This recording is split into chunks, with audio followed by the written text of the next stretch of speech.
We are your area news team.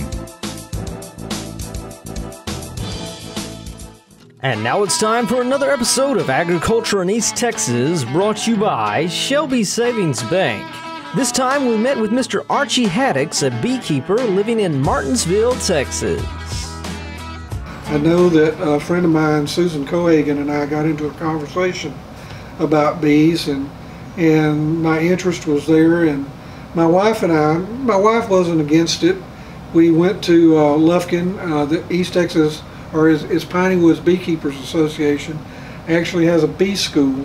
So we went to bee school to see if this was something that we wanted to pursue, and it looked so interesting. And we got to, part of the bee school is getting out and working with bees, and my wife was very interested, and we just started. We started with 2 hives. We're up to 8 hives now, and it's sort of like I don't know. It's kind of like crack for farmers, I guess. Once you get started, it's hard to stop.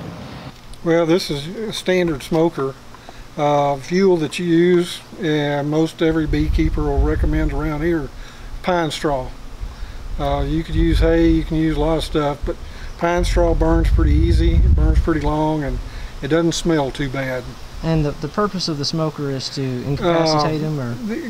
If you go back all the way to ancient Egypt, the beekeepers use smoke. The bees think that they are that there's a fire, and it will calm them down, and they'll actually go in and start drinking honey in preparation for having to find somewhere else to live, and it has a tendency to give a calming effect on them. In addition to bees, he has goats, berries, and more. We raise fainting goats. They're not all registered, but they have the genetics in them, so if you spook them, they fall over, which is a lot of fun when you have guests come over and things like that. We do chickens for eggs and for meat, and usually in the fall I'll purchase a pig from one of my students that's raising a pig for show, and I do our own sausage. I smoke the hams and the bacon, and we have peaches that we grow. We do plums. We do blackberries. Heck, one thing that a lot of folks don't have around here that we do is we do Sumatras. We call them tangerines, and this year I'm expecting over 100 tangerines off my tree, and they're pretty good. They get ripe around the end of November. In addition to honey, the Haddoxes also make jelly and more. Niece makes plum jelly. She makes peach jelly. She does blackberry jelly. We haven't bought jelly in so long, I don't even know what it would cost to buy it. And she makes homemade bread, and we do homemade butter, and there's not much of anything better than having a big slice of homemade bread with homemade butter and homemade jelly on it. Starting off with only a few boxes, Mr. Haddox is now up to 8 boxes with 9 hives of bees. In our interview, he advised new beekeepers to start off with at least 2 hives. Start out with 2, and they always recommend 2. It's because there's always a likelihood that a new hive will fail, and I think it's one of the things that you'll make it through with at least 1 hive and keep the interest up. We've worked our way in now to about 9 hives. I've got 8 stands, and I've got something kind of unique. I've got 2 hives in one, and I'm fixing to have to split them out, but there are a lot of beekeepers saying that you can't do that, but I've got 2 queens in 1 hive, and once I found that I did, I separated her so she couldn't get in to the other side of the hive, and I'm going to be moving her over and giving her own boxes probably in the next week or so. And eventually, how many hives do you want to aspire to get? Is that according to me or according to my wife? According to me, I'd like to have. I've got 8 now. I'd love to end up with about 20. My wife will cringe at me saying that. She would like me to stop at 10 or 12. It'll probably be 10 or 12.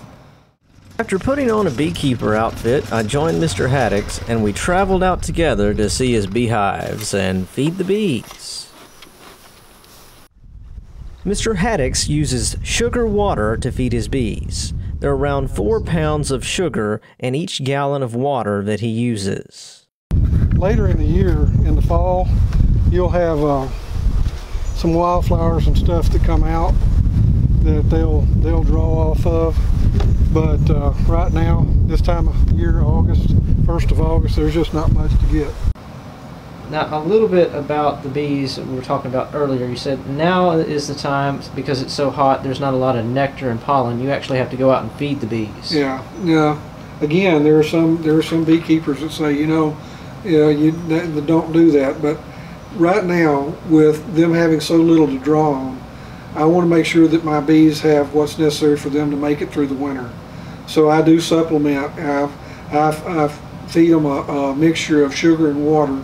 And this kind of gets them through this dearth that's going on, where there's just not so much for them to forage on, and gives them a little bit of kickstart going into the fall, so they have the necessary stores for winter. Bees not only make honey, but they make several other substances as well. Mr. Haddox tells us about them. This is propolis. It's kind of what holds the bee world together. And every crack, every place that they think that they need something to stick, they're going to put propolis. Royal jelly is the jelly that kings and queens put on their biscuits. Actually, that's not true. Royal jelly is the food that when a hive needs to make a new queen, they will build cells that look somewhat like peanuts. They're much longer, because the bee that's going to come out of the cell is going to be much larger. And they will take an egg from another cell and put into this one.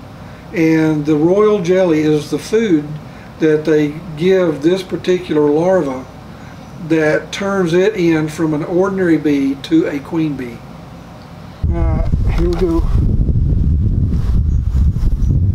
Now see, this is a new hive.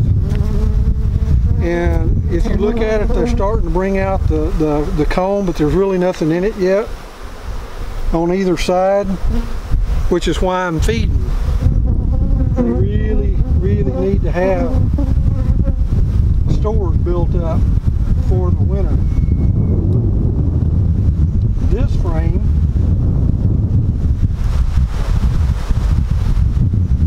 right here at the top,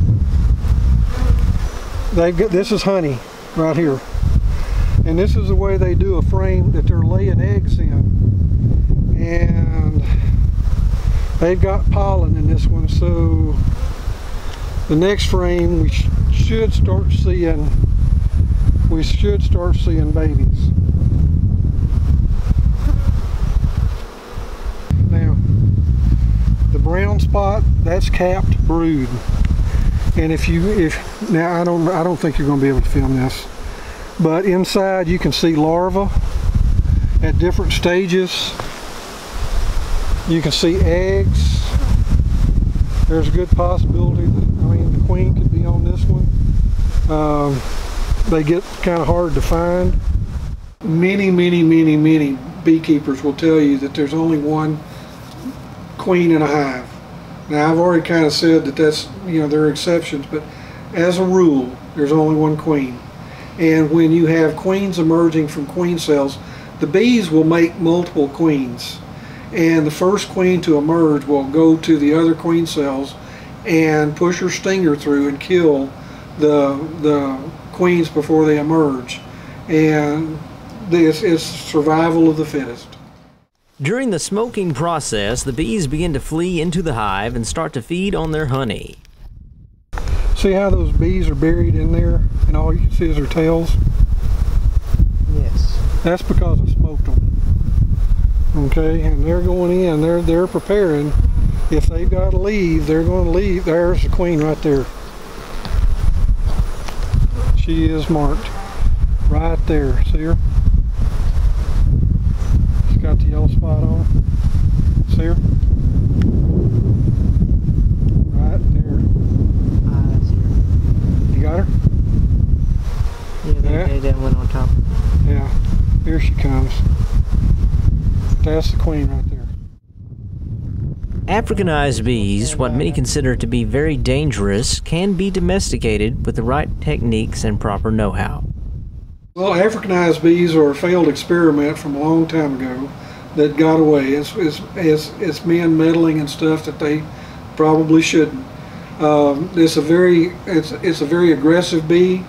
It's also a very hard-working type of bee, and the Africanized bees have moved into East Texas.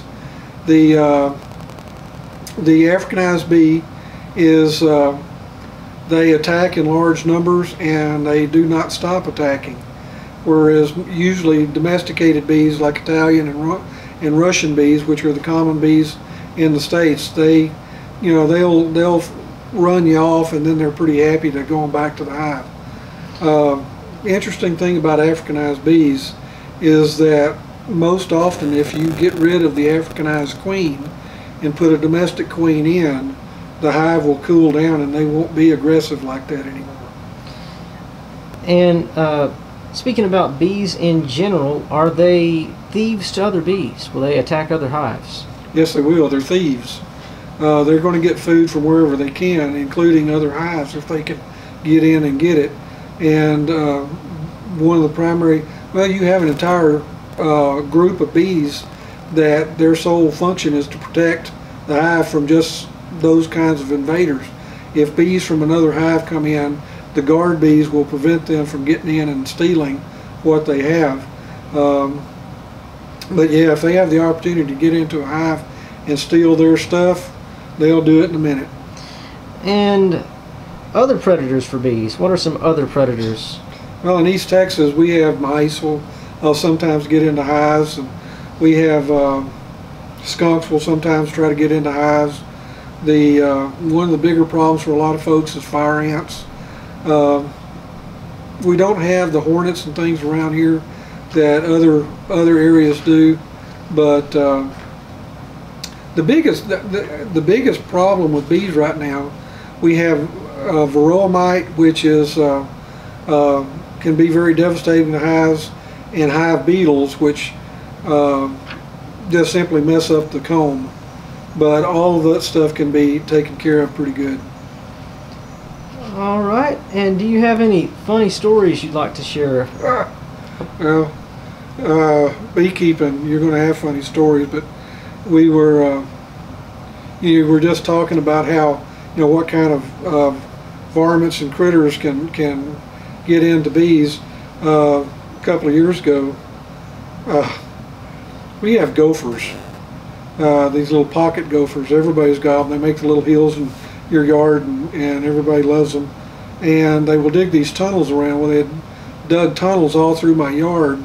We had about 2 weeks of rain, and the tunnels collapsed. I went out to my yard, and one of my hives had actually fallen through the tunnel, the top of the tunnel, and it tipped the hive over. Luckily it didn't hurt anything. I was able to pick it back up and put it back in and go on. It didn't hurt the hive or anything, but doggone gophers get into everything. If you look at them, every bee has a job. The life cycle of the bee, from the time that they're the little egg up all the way through larva, and when they finally emerge, they become nursery bees. They go from nursery bees to guard bees, from guard bees to foraging bees, and when you open it up and you just look at them, it's absolutely amazing how diligent they are in doing their jobs. With evening approaching and the bees fed, it was time for me to go. But before I left, Mr. Haddox shared with me what agriculture means to him. Agriculture has been very important to my family. It's the folks that we live with that we are able to count on. They had as much to do with raising our kids almost as we did. My children couldn't get in trouble because everybody knew who they belonged to and knew how to get in touch with me. The values that are instilled by hard work. I mean, ag is hard work, whether you're raising pigs for show or steers for show or whatever. But it's an entirely different, when you're talking about ag people, you're talking about a different caliber of folks. And it's a good thing. With Center Broadcasting Company, this has been Justin Mott encouraging you to go out and be amazing. Agriculture in East Texas is brought to you by Shelby Savings Bank.